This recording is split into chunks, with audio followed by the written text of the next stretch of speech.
안녕하세요, 멜묵상. 오늘은 베드로후서 2장 10절부터 22절 말씀 보도록 하겠습니다. 네, 이제 10절부터 22절은 불경건에 대한 경계 두 번째입니다. 우리가 지난번에 봤던 것은 이제 베드로가 거짓 교사에 대한 경계를 하는 거였는데, 그 거짓 교사의 핵심은 이제 불경건함이었던 거죠. 불경건함의 핵심이 하나님과 떨어져 있는 거라고 그랬잖아요.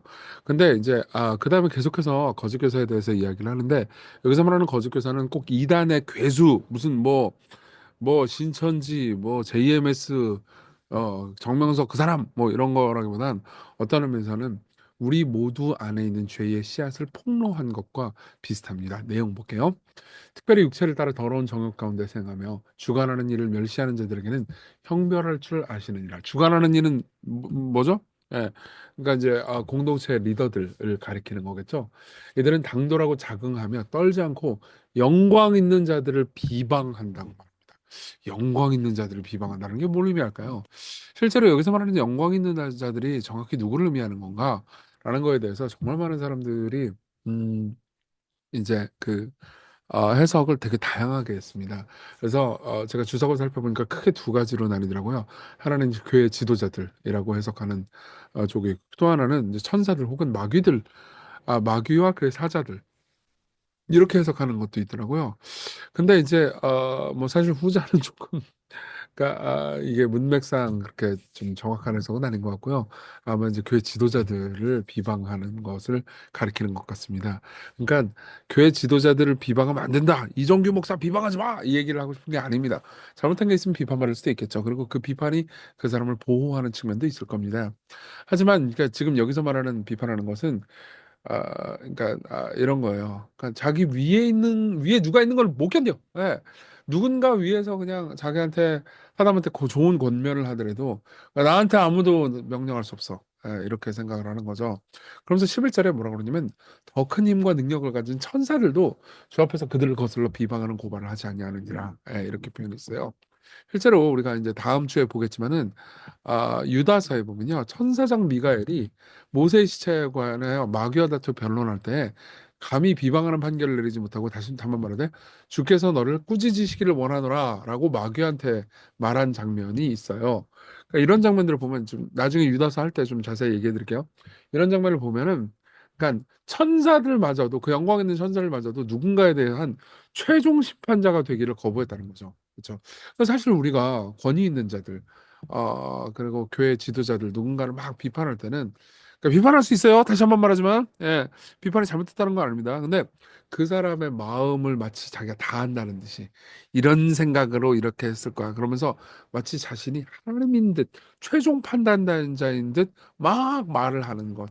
이게 사실 교만이잖아요. 하나님의 자리에 자기가 앉는 거잖아요.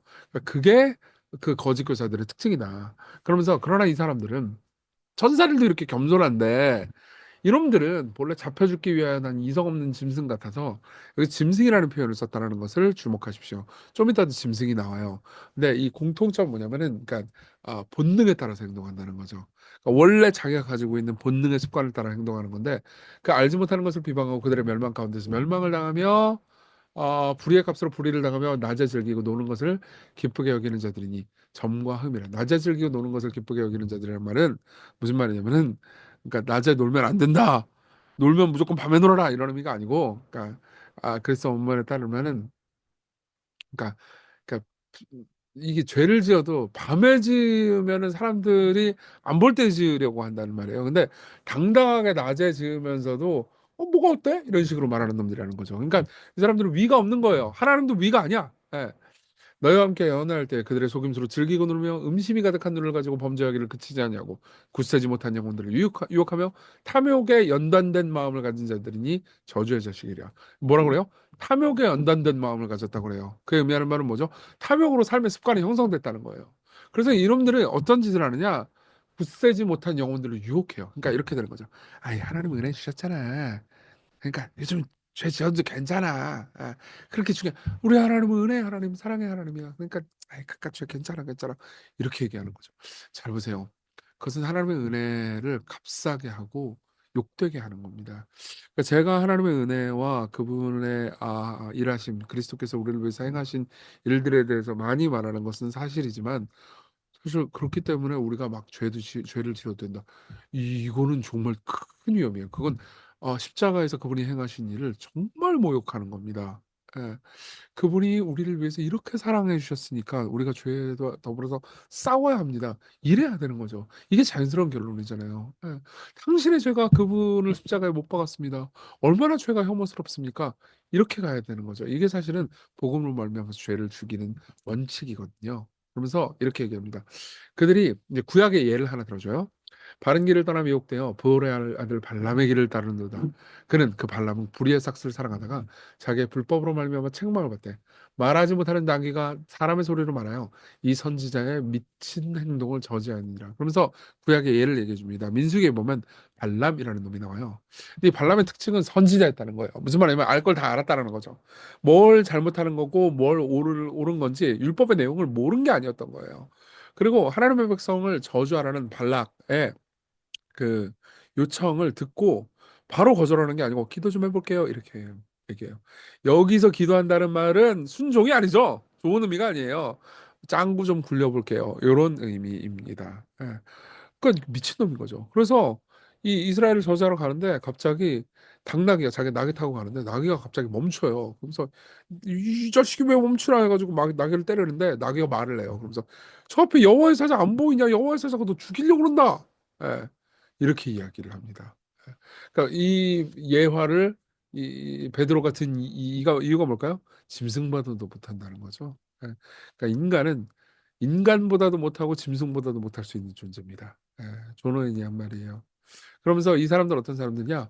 물 없는 샘이요 광풍에 밀려가는 안개니 그들을 위하여 캄캄한 어둠이 예비되어 있다고 말합니다. 이 물 없는 샘과 광풍에 밀려가는 안개는 둘 다 그러니까 굉장히 뭐라고 해야 될까? 절망적인 목마른 사람들을 절망에 빠뜨리는 그런 비유예요. 샘이라서 가가지고 딱 보니까 물이 없어요. 얼마나 절망적이에요. 안개가 미치는구나. 와, 이제 비가 오려나 보다. 근데 광풍에 밀려나서 그 검은 구름이 다 사라져 버려요. 그러면 비가 안 오게 되는 거잖아요. 그러니까 이게 그러니까 잘못된 설교자들이 가지고 있는 특징이라는 거죠. 사실 저는 설교자인데 설교자가 설교자에 대해서 비판하는 내용을 얘기를 하다 보면 저 스스로도 제가 나는 그런 설교자가 아닌 척 그렇게 빠져나가려고 할 수도 있고 그리고 막 다른 설교자들을 비난하면서 자기를 마케팅할 수도 있거든요. 둘 다 그렇게 되기를 반드시 바라지 않습니다. 진짜로 제가 복음을 전하기를 바래요. 그리고 성결하도록 여러분들을 이끌기 바랍니다.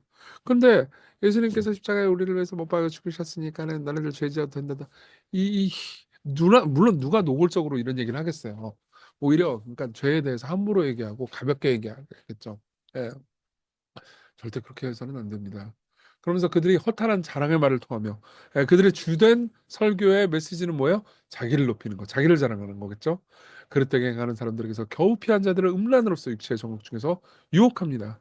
그들에게 자유를 준다 하더라도 자기는 멸망의 종들이니 누군지 진 자는 이긴 자의 종이 됨이라. 그들은 죄의 종이 결국 됐어요.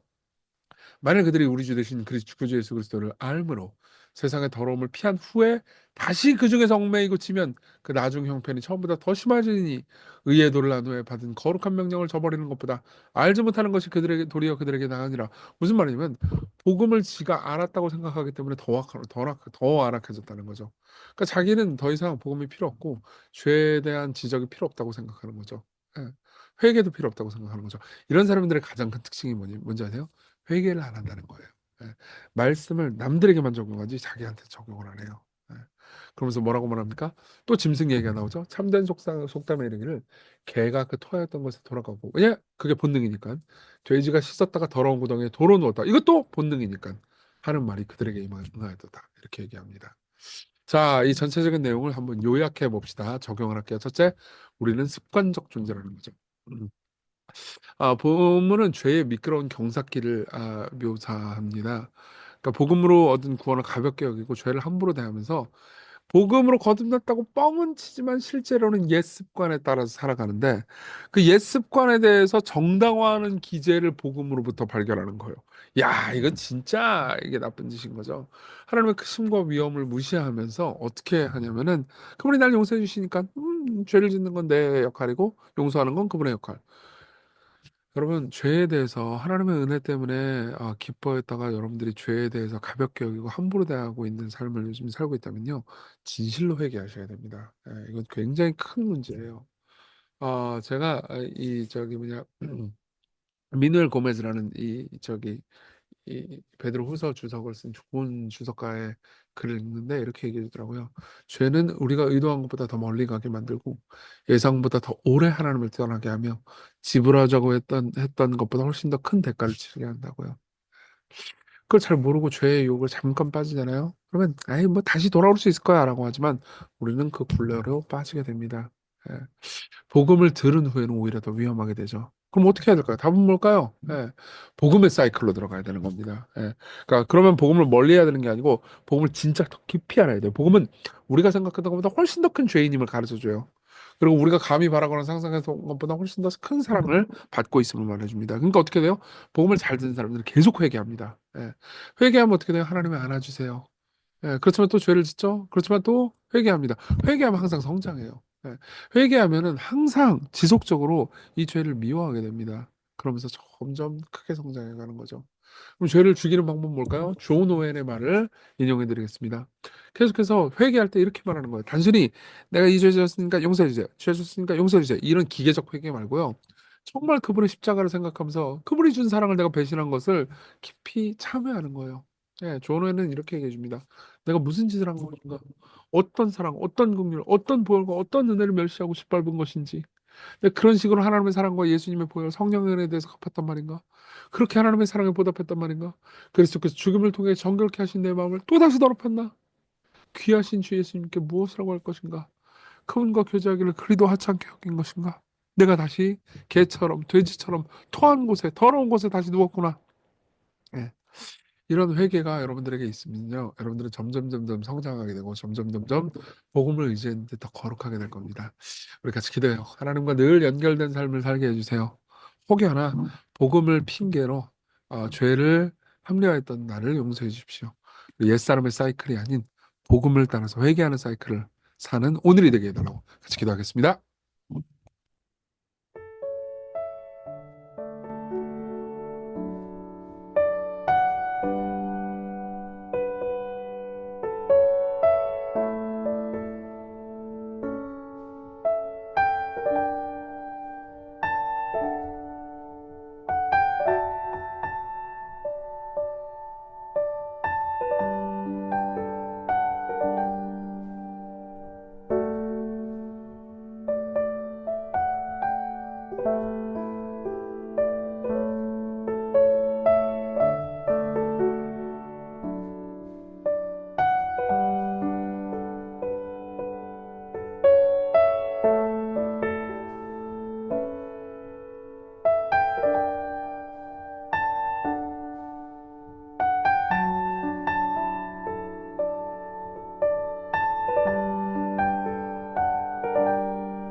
기도하겠습니다.